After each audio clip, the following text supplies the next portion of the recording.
Apa pantas ikhwan di malam seperti itu kita melok mendukung syiar kafir? Sekali lagi, jangankan dengan maksiat, tanpa maksiat pun jangan. Malu kita di hadapan Allah, nanti Allah bertanya, kau pernah begadang sampai jam 1 malam, kau keluarkan duit, bukan untuk aku kata Allah, tapi untuk menghidupkan syiar kafir. Itu milik Kristen ikhwan. Kemana orang-orang Kristen pada malam tahun baru itu?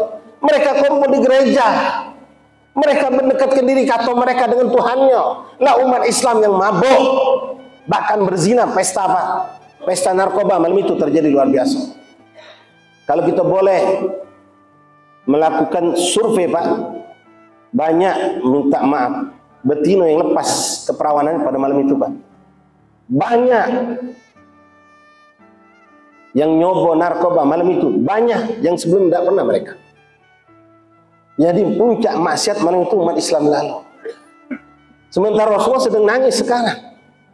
Umat Islam dibantai terus, belum lagi pecah. Di Suriah itu sebelumnya terjadi pemberontakan. Oke lah, kita tidak nyentuh masalah politik. Cuma yang jelas Muslim sama Muslim mereka. Belum lagi ikhwan, apa pantas kita nak senang-senang walaupun tanpa maksiat, apalagi dengan maksiat. Sementara saudara kita di Palembang ini aman, nyaman Pak. Noleh dikit kamu ke Pulau Jawa situ.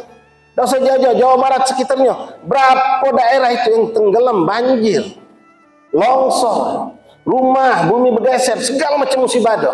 Apa pantas kita ngaku umat Islam bersaudara dengan mayoritas Muslim Pak di Jawa Barat itu? Ini satu tempat yang saya sebutkan. Di luar Jawa Barat banyak yang dapat musibah sampai saat tidak punya rumah mereka Pak. Sampai sekarang masih numpang di barak-barak penampungan. Lah kita di sini nak senang-senang menyambut tahun baru. Nasallallahu alaihi wasallam. Takut diazab Allah turun buat kita. Kita Palembang ini memang aman, alhamdulillah. Berkat banyak majelis taklim, berkat banyak ulama, banyak aulia. Magom aulia ribuan di Palembang ini.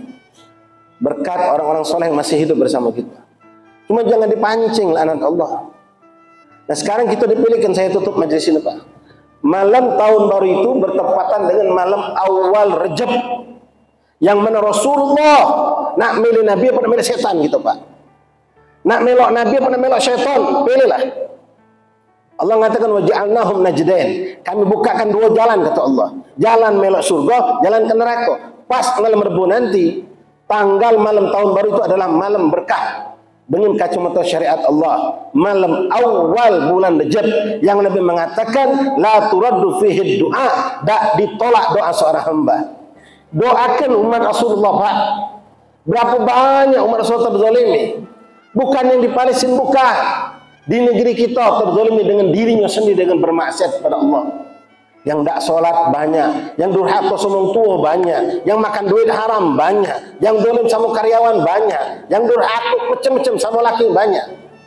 Kita yang zalim sama anak bini pun banyak, yang meninggalkan sholat banyak. Baik kesempatan Pak, malam awal Rajab itu tidak datang dua kali, kecuali setahun sekali.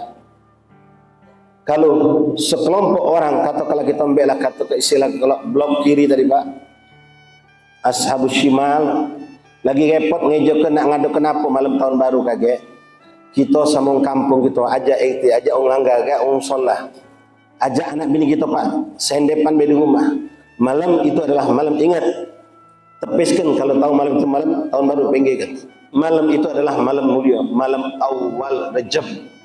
Yang mana Rasul mengatakan malam awal Rajab adalah malam yang tidak tertolak doa. Doakan untuk kita, untuk anak keturunan kita, untuk umat Rasulullah yang dapat musibah di mana-mana.